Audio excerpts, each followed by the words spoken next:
साल 2050 एडम अडीव को grand master ने पकड़ लिया है और उनके डीएनए को भी स्टडी कर लिया है।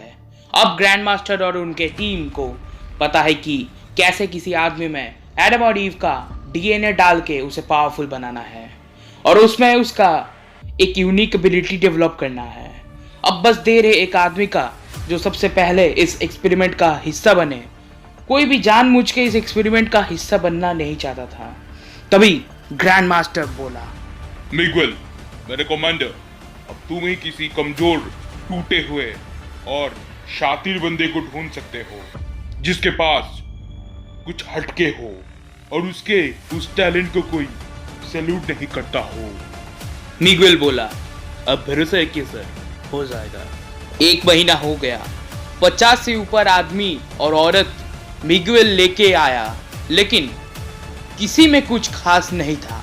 जब उनके काम उनसे नहीं होता था तब मिगुएल उन्हें गोली मार के पानी में बहा देता था। इतने टाइम के बाद पुलिस के पास पहुंचा हयाटो नाम का एक साइंटिस्ट का बेटा। ऑफिसर एंड्रू के पास पहुंचा और हयाटो ने बोला, सर मेरे पापा पिछले 3 महीनों से घर नहीं आए हैं। उनका मोबाइल भी स्विच ऑफ आ रहा है। मेरी मम्मी बोलती थी वो इंडियन ओशन का कोई आइलैंड बर्मुडा में काम करते हैं। अब मेरे मम्मी भी नहीं रही। पापा को नहीं पता कि मम्मी अब नहीं रही। पता नहीं वो कैसे है, ठीक है या नहीं, मेरे को कुछ नहीं पता। सर आप प्लीज़ मेरा रिपोर्ट लिख लीजिए और पापा को ढूंढ के दीजिए। मैं पूरा अकेला हो गया हूँ। मेरा मम्मी भी नहीं रही और पापा को पता भी नहीं है। पापा का फ़ोन भी नहीं लग रहा है। सर आप प्लीज़ मेरी मदद कीजिए सर। आप कुछ कर सकते हैं सर, प्लीज़ प्लीज़ मेरा मदद कीजिए सर। एंड्रू बोला, मैं ज़रूर हेल्प करूँगा, तुम चिंता मत करो, मैं उन्हें ढूंढ लूँगा। हयाटो बोला, thank you sir, thank you so much sir, please sir ढूंढ के दीजिए सर, थैंक यू सर। उसके बाद एंड्रू ने रिपोर्ट लिखा और हयाटो से उसके पापा का नंबर लिया और ट्रेस करने के बाद एंड्रू निकल पड़ा। एंड्रू अपने फैमिली के बारे में सोच रहा था। बर्मुडा में जाते जाते उसे याद आया जिस दिन उसका बेटी केली हुई थी और वो रो रही थी। उसे याद आया वो रात जिस दिन केली ने उसे पहली बार पापा बोला था। उसे याद आया वो शाम जब उसकी बीवी का अफेयर के बारे में उसे पता चला था। उसे याद आया वो सुबह जब उनका डिवोर्स हो गया।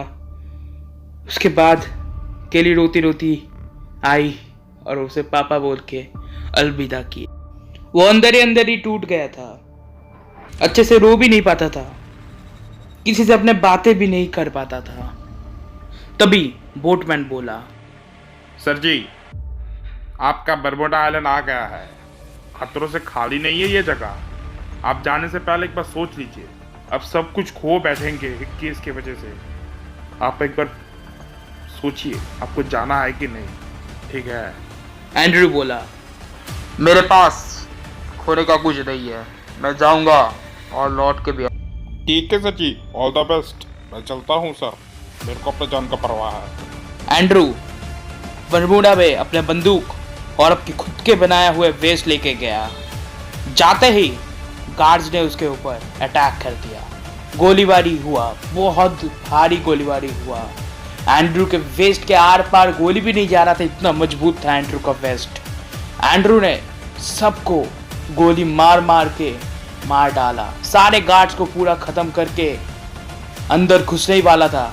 तभी दूसरे ओर ग्रैंड मास्टर और मिगुएल के बीच में झगड़ा हो रहा था। तभी ग्रैंड मास्टर ने बोला, मिगुएल, तुम क्या कर रहे हो? कैसे लोग ला रहे हो? तुमसे ये उम्मीद नहीं था। मेरे को लगा था तुम सच में काबिल हो और अच्छे बंदे लेके आओगे, पर ये क्या हो रहा है मिगुएल? कुछ करो इस बात का। तभी मिगुएल बोला, सर मुझे मिल गया है शायद एक आदमी जिसमें एक्सपेरिमेंट काम करेगा और वो अपने बर्मुडा में ही है। आप बस एक मौका दीजिए, मैं उसे ढूंढ के उसके साथ एक्सपेरिमेंट करके ही आपके पास आऊंगा।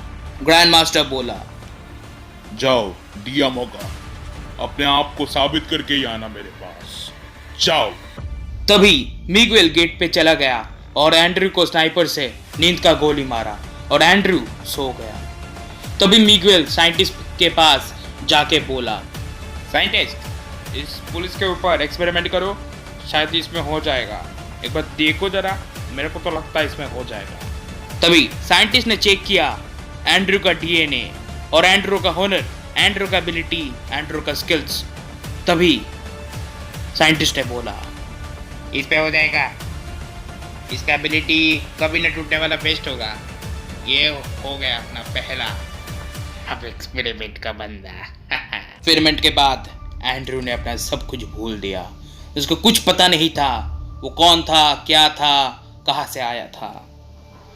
एंड्रू का डीएनए को म्यूटेंट कर दिया गया और उसके बायोलॉजिकल क्लोन भी बनाए गए और एंड्रू बन गया फ्री फायर का पुलिसमैन और सबसे खतरनाक वेस्ट यूजर, जिसका वेस्ट कभी नहीं टूटता।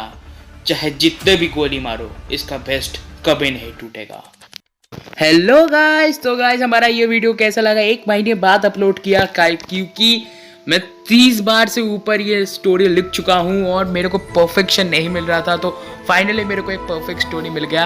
एंड जो लोग पहली बार इस वीडियो को देख रहे हो हमारे चैनल पे, तो गाइस प्लीज़ सब्सक्राइब कर देना, लाइक शेयर भी कर देना, क्योंकि फ्री फायर में पहली बार ऐसा कोई कंटेंट क्रिएट कर रहा है, तो प्लीज़ आप लोग सपोर्ट करो। एंड जिन लोगों को कुछ मतलब पहले की चीज़ों में समझ नहीं आया, तो प्लीज़ आप लोग पार्ट 1 एंड पार्ट 2 चेकआउट कर लो, हमारे चैनल पे मिल जाएगा। तो बस आज के लिए बस इतना ही गाइस, होप आपको ये वीडियो अच्छा लगा होगा। तो bye bye, see you in the next video of free.